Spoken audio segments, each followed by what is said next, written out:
Simon and Ruth. I'm in Little Wenlock Church at the moment. I'm taping the service for Sunday. And I thought I'd just take a few moments to just give you a special message just for you both. We didn't have as much time as I would like yesterday. The reading was from 1 Corinthians 13. Love is patient, love is kind. Love is not envious or boastful or rude or arrogant. It doesn't insist on its own way. It's not irritable or resentful. It doesn't rejoice in wrongdoing, but rejoices with the truth. It bears all things, believes all things, hopes all things, endures all things. And now these three remain: faith, hope, and love. And the greatest of these is love.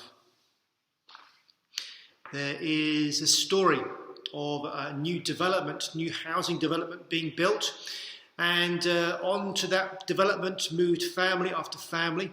And one man moved in on his own, and he was a child psychologist.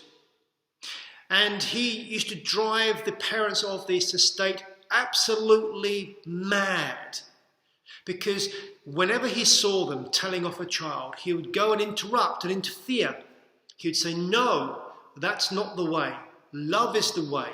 Love is the way." And this went on day after day and week after week and month after month. And in the summer, this child psychologist was concreting his drive going down to the road. And little boy on a BMX bike was racing around with his mother watching out the window to make sure he was safe. Not many cars on that estate. It's a cul-de-sac. And he went whizzing straight through this wet cement. And this child psychologist just completely lost it. He completely started to tell this child off. "How dare you do this? What are you doing? Aren't you responsible? Where are your parents?"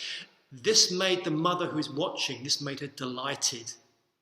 She came out with a big beaming smile on her face. And she said to him, this child psychologist, "No, that's not the way. Love is the way. Love is the way." Which he said to her, he turned and said to her, I was speaking in the abstract, not in the concrete. Your reading that you had for your wedding is all about love. It's all about the properties of love. Love is patient. Patience is not weakness, but it's strength that emerges under stress.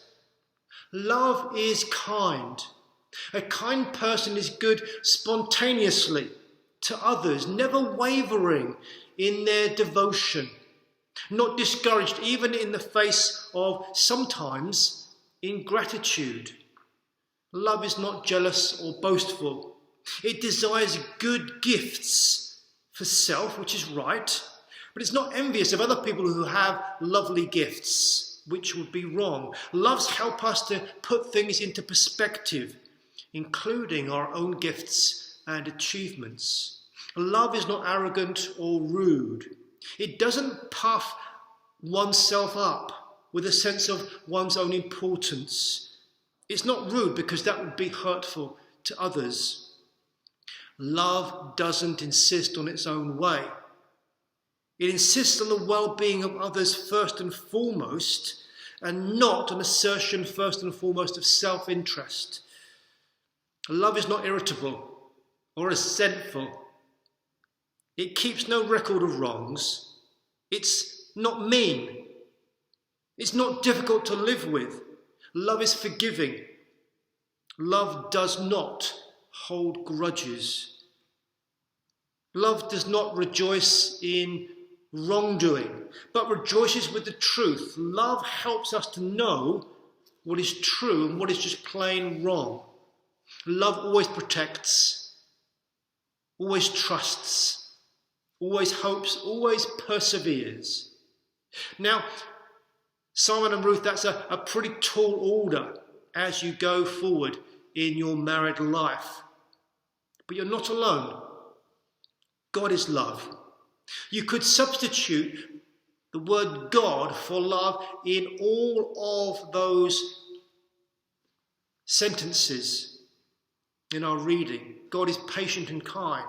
God is not jealous or boastful. God is not arrogant and rude. God always protects, always trusts, always hopes, always perseveres. God is always there for you both, to help, to support, to encourage, to love you both, to help you support, encourage, and love each other as you go forward in your wedded life together. May God be with you in good times and in sad times. Amen.